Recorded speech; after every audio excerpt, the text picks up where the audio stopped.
అప్పులకు అలవాటు పడిన వైకాపా ప్రభుత్వం కొత్త రుణం పుట్టించడానికి సరికొత్త మార్గాన్ని వెతికింది. 4.5 ఏళ్లుగా సీసీ కెమెరాల ప్రాజెక్టును మూలన పడేసి ఎన్నికలకు ముందు ఇప్పుడు తెరపైకి తెచ్చింది. దీనికోసం ఏపీ ఫైబర్ నెట్ తీసుకునే 552,70,00,000 రుణానికి హామీ ఇస్తూ ఉత్తర్వులు జారీ చేసింది. ఈ నెల 12న సంస్థ ఎండీ అలా లేఖ రాశారో లేదో పట్టుమని 10 రోజులు తిరగకుండానే రుణం తీసుకోవడానికి అనుమతిస్తూ ప్రభుత్వం జీవో జారీ చేసింది. రుణంగా తీసుకునే మొత్తం ఎస్క్రో ఖాతాలో కాకుండా సంస్థ ఖాతాకు జమ కానుంది. ఆ మొత్తాన్ని సీసీ కెమెరాల ఏర్పాటుకే వాడతారా లేక ప్రభుత్వం ఇతర అవసరాలకు దారి మళ్లిస్తుందా అనే అనుమానాలను కొందరు అధికారులు వ్యక్తం చేస్తున్నారు.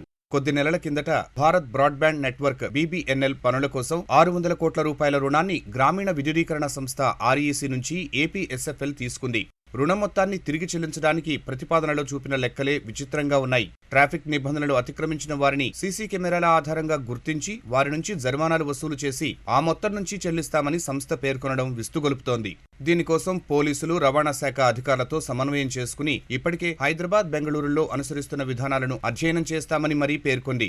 గతంలో హోంశాఖ పరిధిలో ఉన్న సీసీ కెమెరాల నిర్వహణ ప్రాజెక్టును ప్రభుత్వం APSFL కు బదిలీ చేసింది. రాష్ట్రంలో సీసీ కెమెరాల ఏర్పాటు, వాటి పర్యవేక్షణ కోసం బ్యాంకులు, ఆర్థిక సంస్థల నుంచి రాష్ట్ర ఫైబర్ నెట్ లిమిటెడ్ తీసుకునే 552,70,00,000 రుణానికి ప్రభుత్వం హామీగా ఉంటుంది. సీసీ కెమెరాల ఏర్పాటుకు 959 కోట్లు, వాటి నిర్వహణ సంస్థకు 5.5 కోట్లు, 13 జిల్లాల్లో రియల్ టైమ్ గవర్నెన్స్ ప్రాజెక్టుల ఏర్పాటుకు 178,20,00,000, థర్డ్ పార్టీ టెస్టింగ్ ఏజెన్సీ కోసం 2,40,00,000 కలిపి మొత్తం 1,145,10,00,000 రూపాయలను ప్రాజెక్టు అమలుకు ప్రతిపాదించింది.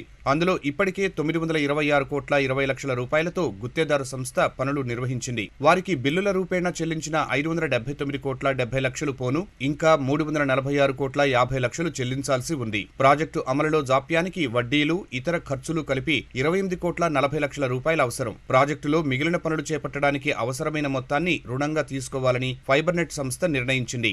BBNL ప్రాజెక్టు పనుల పేరుతో 600 కోట్ల రుణాన్ని REC నుంచి ఫైబర్ నెట్ సంస్థ తీసుకుంది. REC ఇప్పటికే 300 కోట్లను APSFL కు ఇచ్చింది. ఈ మొత్తంతో ఆప్టికల్ ఫైబర్ కేబుల్ కు సంబంధించి ఎలాంటి అభివృద్ధి పనులను సంస్థ నిర్వహిస్తున్న దాఖలాలు లేవు.